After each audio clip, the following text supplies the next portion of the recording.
عليكم ورحمة الله وبركاته. مساكم الله بالخير جميعا، اسعد الله مساءكم كل خير. حاليا انا بالسيارة توني واصل.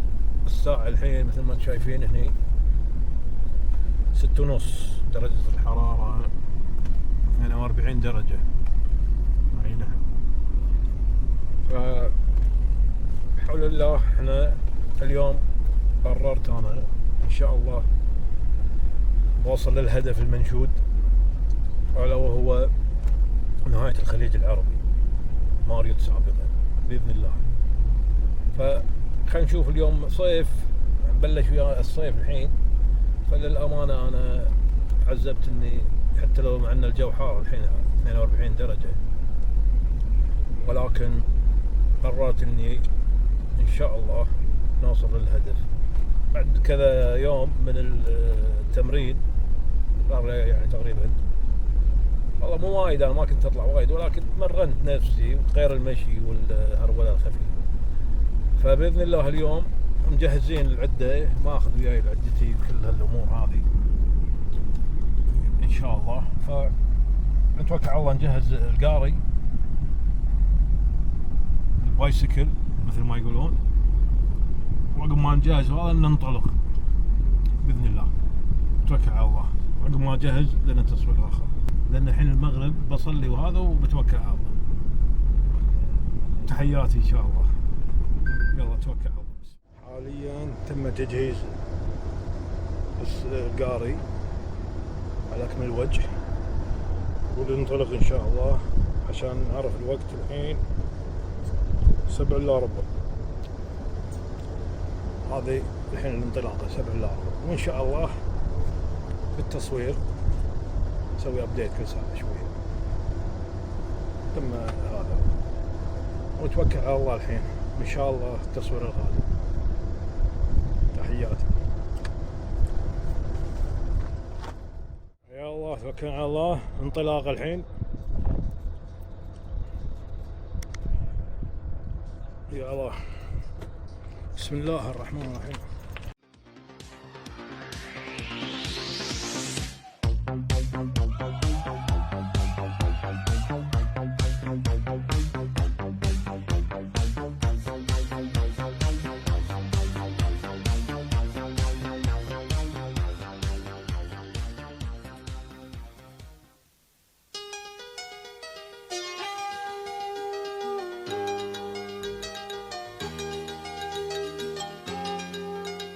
وراحت علينا راحت علينا راحت علينا وراحت علينا راحت علينا، واحنا ايش بدينا وظنها على الله يمكن اللي فينا.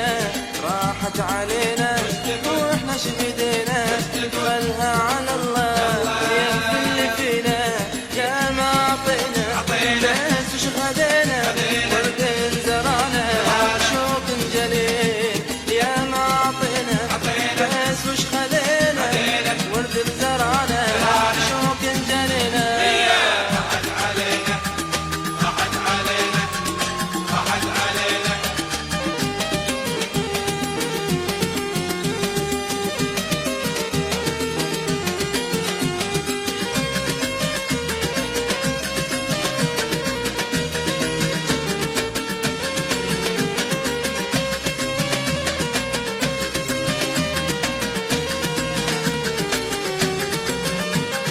راحت علينا واحنا ايش بدينا، خلها على الله يكفي اللي فينا. وما حد سمعنا يوم شكينا، واللي مثلنا ربي يعينا. وما حد سمعنا يوم شكينا، واللي مثلنا ربي يعينا. راحت علينا راحت علينا راحت علينا.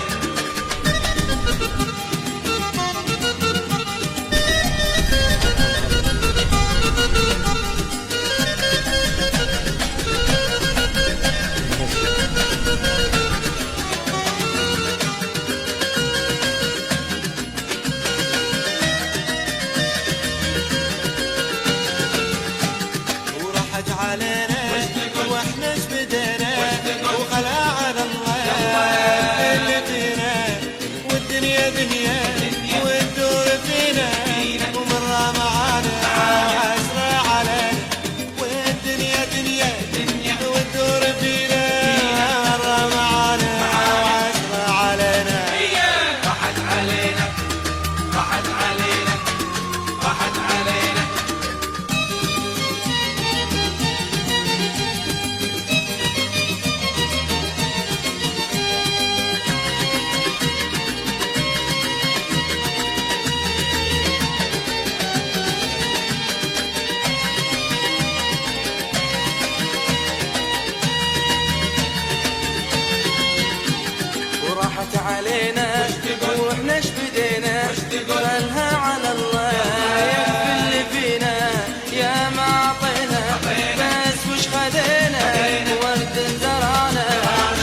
للأمانة أنا كنت ناوي أروح الأبراج بس الجو فعلا ما يساعد. يعني وصلت هني للأمانة صعب إني أكمل الأبراج، أكون صريح يعني. نفس ماكو، 45 درجة، ما تصورتها إني بهالدرجة. المرة اللي طافت شوية كان جو حلو، كان نهاية الشتاء يعني قبل تقريبا شهر خلينا نقول وصلت الأبراج. الحين مجمع الأحواض وبس يعني نفس ما تعب. فالحين دام احنا موجودين هني خلينا نستغل الوقت واعرض لكم شنو بالضبط هذا تجهيزاتي.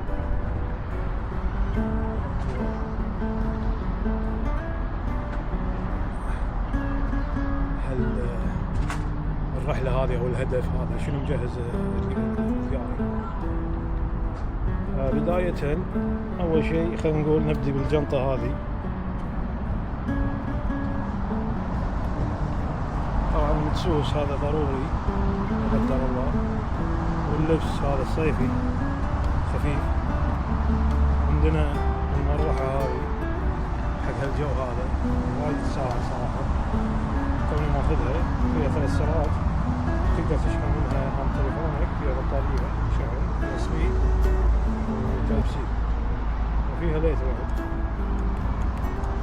3 ساعات. طبعا هذا ليت ضرورة، وفيها 3 ساعات هواء. ثانية ثالثة خليها حقي زين. والدسوس طبعا، والجنطة هذه تكون من شنو؟ طبعا اليوم انت اي رحلة اي رحال دائما شنو يبي اهم شيء يكون عنده هو خفة الوزن. يعني ما اي شيء قد ما يقدر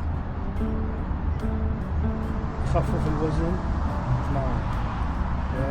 اليوم انا بسوي قهوة، فتدرون هذا الغاز كبير، الغاز هذا صغير اصغر شيء هالكبر وفي وزن، غير الشولة الصغيرة اللي تركب فوق. انا شغلة جديدة سويتها من عندي للأمانة، يمكن احد يستفيد منها، خفة ما فيها شيء، اللي هو هذا السخان. السخان هذا مع شلون طريقته، سويت له طريقة اني اقدر، سويتها هذه من عندي فكرة اختراع هذا زين. اقدر عن طريقه خفيف ما ياخذ مكان ويركب على بعضه. هذه تقدر تسويها تسخن فيها، تقدر مقلة صغيرة تقلي تطبخ كل شيء. هذه تعتبر شولة. هذه السخان خليتها مثل شولة، فكرة جديدة يعني أحب أشاركها معاكم، وأي فكرة جديدة إن شاء الله ما أبخل على جميع المشاهدين والمتابعين. فالحين شنو عندنا؟ نسوي لنا قهوة تركية، هذه كلها مع بعض راكبة، تركب كذي تحط عليها كلها ما تاخذ مكان.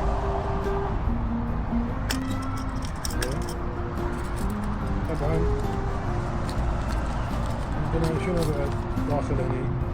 هذا عشاء حق نواصل هناك مسخنة بعد، فاصوليا قوطي عشاء يكفي هذا. طبعا هني اذا تبي شاي تسوي لك شاي طبعا.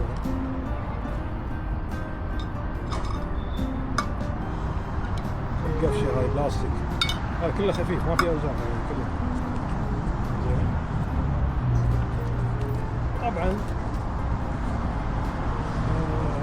هاي العدة هني شكر ما شكر، حليب اذا تبي شاي حليب، تغسل ايدك، ويب وايبر هذا تحت السيارة، بطارية حق الكاميرا إضافية، جلاس حق الشاي أو حق أي شيء تشرب. طبعا هذه العدة هني أساسيات. هذه عندنا هني باور بانك الصوب حق الشحن ما شحن، سبحان الله تبي شيء هذا تشحن تليفونك تشحن أي شيء. سبيشل تقدر تسوي فيها صيانة حق السيكل القاري، تيت بغاغي تسوي شيء كلها موجودة هنا، مدة صغيرة كاملة. زين كل شيء موجود، كل ما تحتاجه من السبانة من البراغي من الشدات كلها جدا، كل شيء فيها.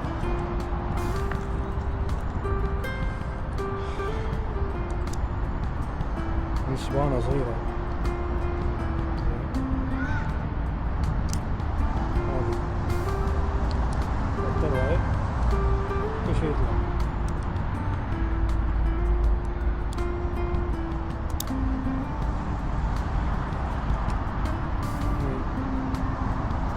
هذه كل انواع الدريسات موجودة. هذا الألنكي من هذه الجهة، الجهة الثانية داخل شغلات اللي تحتاجها.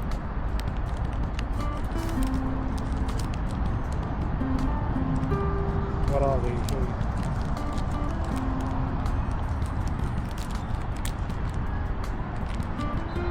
خماسي يعني تقريبا أغلبها. سلمت مال يعني هذه تقريبا من الشغلات الموجودة.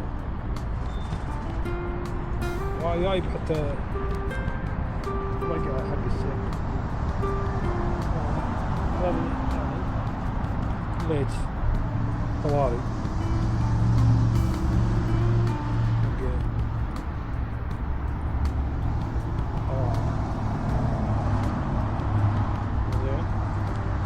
مثل ما قلنا. هذا الباور بانك الشحن تليفون، أي شيء تشحن تليفون بالضرورة يكون عندك، لازم باور بانك.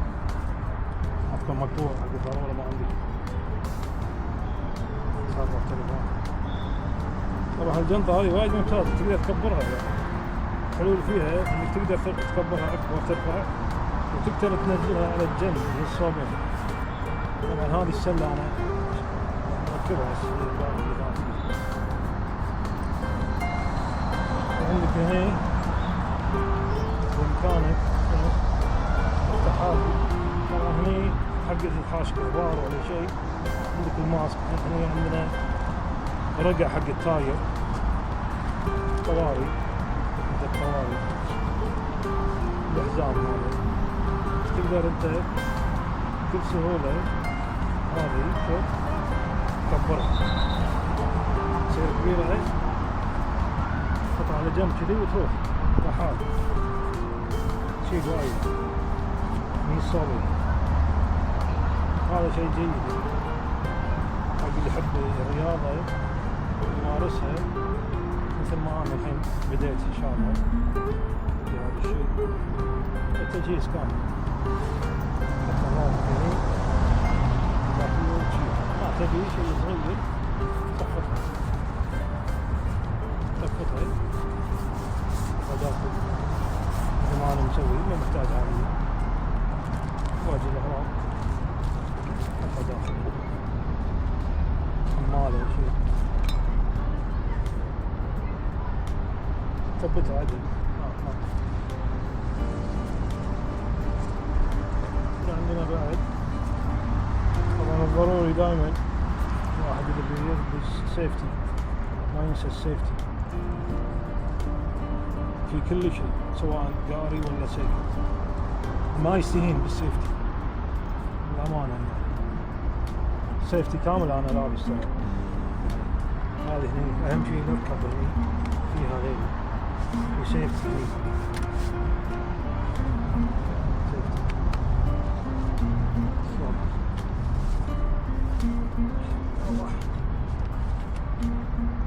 الله حافظ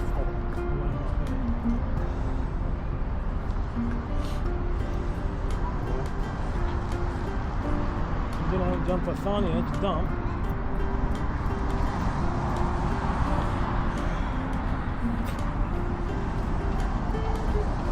هاي التقاعدة تقريبا.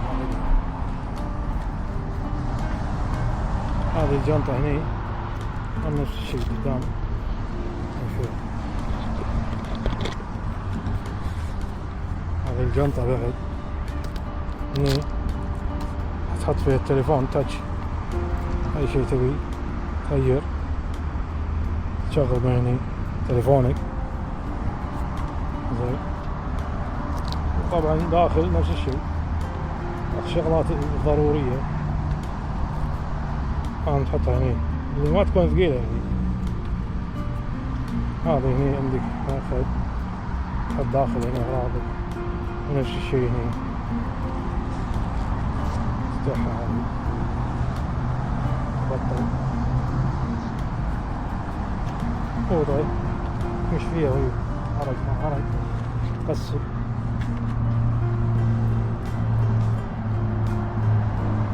شغلات خفيفة.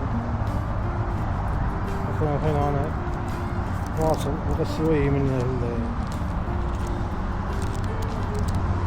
هذا تقدر تغسل تعقيم يعني شوية هني حلاوة. هذا بولو، نظارة شمسية، إسعافات أولية داخل. والله الطريقة أي شيء تقدر تحطه من داخل. هذا أنا أهم الشغلات أيضا كل شوية. كلها شغلات يعني أنت اللي تشوفها مناسب لك تحطها. أهم شيء خفة الوزن، ما تحط أوزان كثيرة. وطبعا من ضمنها طبعا تجهيز عداد السرعة والكيلو والهرن واللي طبعا. ولا تنسى المناظر الجانبية، وكذلك البريك الخلفي طبعا هذا ضروري أي واحد هذا لازم وسلامتكم. وهذا تقريبا كل شيء. حاليا نسوي قهوتنا. يا الله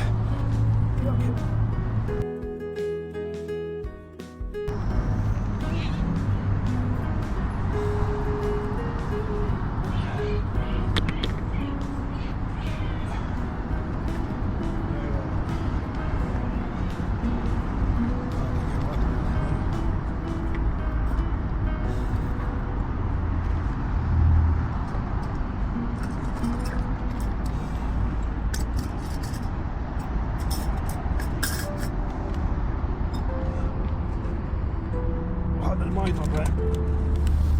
هذا الماي بارد يحتفظ بالبرودة.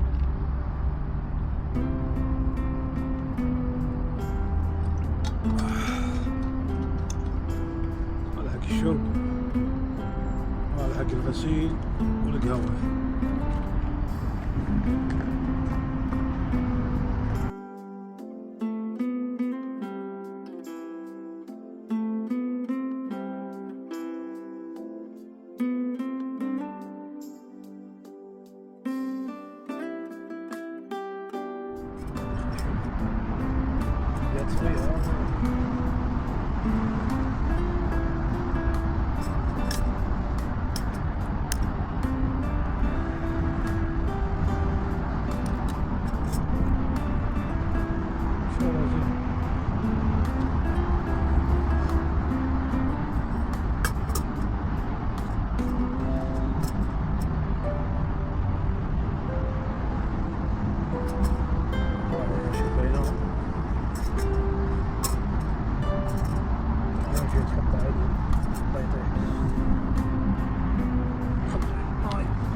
خلص قهوتنا تجهز. إن شاء الله لنا تصوير آخر. تحياتي. شوف الهواء جاهز. طبعا نسيت من ضمن الأمور الإضافية اللي أنا معاي ماخذها سكين. طبعا تحتاجها هذه سكين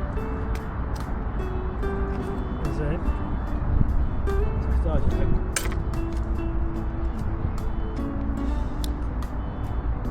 أي شيء تقص فيها.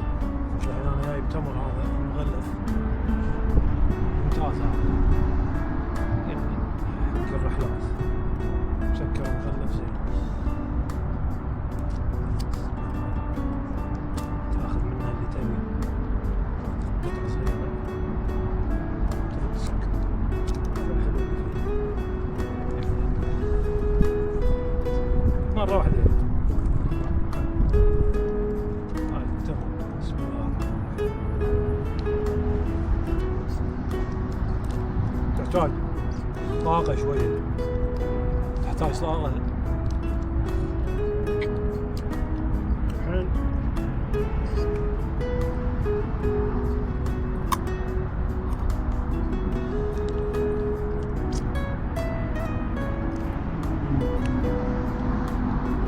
خلص قهوتنا شغل.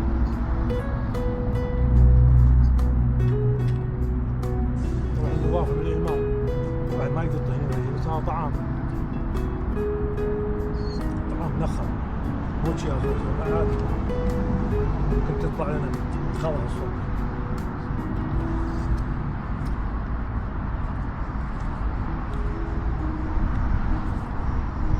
نبي لنا من الشغلات اللي بدك حق هذا السؤال تمر ويبهات بشوي ما تخلص. وإن شاء الله التصوير القادم مع القهوة. تحياتي. هذه قهوتنا خلصت. هاي ما شاء الله ولا وشك. هذه خوش جولة وخوش اختراع يعني. ورخيص وكويس وما يكلف واحسن من الغاز يعني. هذا كم تاخذ ووزن ثقيل، فهذه حق الرحلات ما شاء الله. شوف حارة شنو. بسم الله الرحمن الرحيم. لما تخلص انت الحين هنا حارة هذه تطفيها بس مجرد ما تشيلها هذه تقبلتها لا ريحة ولا شيء.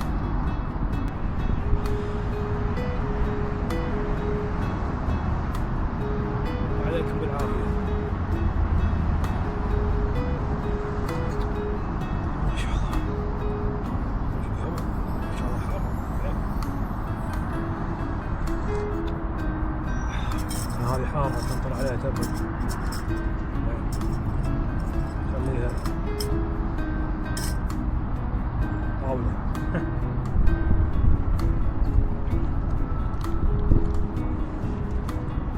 وسلامتكم. نخلص قهوتنا وان شاء الله التصوير القادم واحنا غاديين نجرد طريق العودة. تحياتي.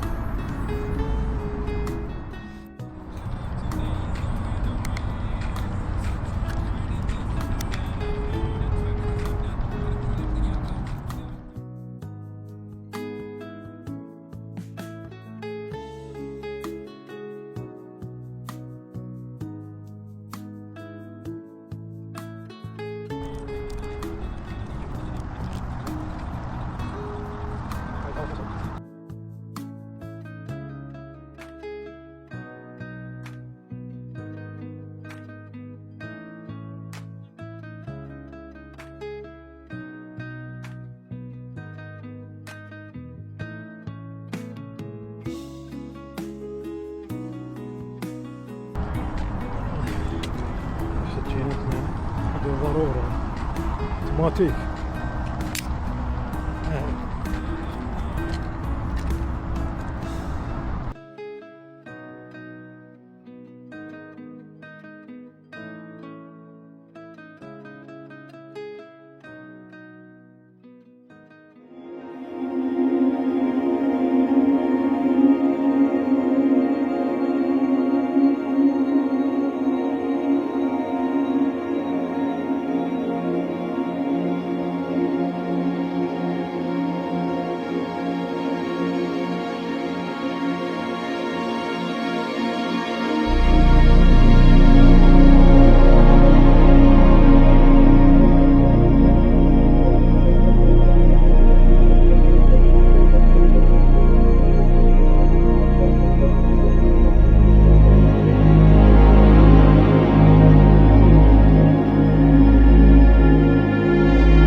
لين نوصل هناك ان شاء الله. نشوف وين نجهز العشاء.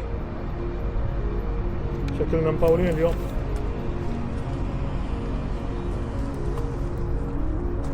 الهدف بعيد مو قريب، فلهذا ان شاء الله راح نوصل.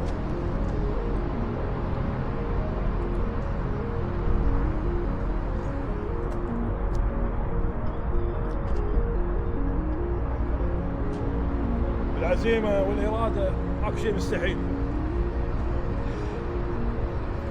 كل إنسان عنده عزيمة وإرادة يقدر يحقق الهدف اللي هو يبيه. طبعا اللي يكسرون المجاديف ويحبطون ما يحتاج أكثر من اللي يحفزونك. يمكن اللي يحفزك واحد اثنين، اللي يكسرون مجاديفك ويحبطونك مليون، أغلب الناس.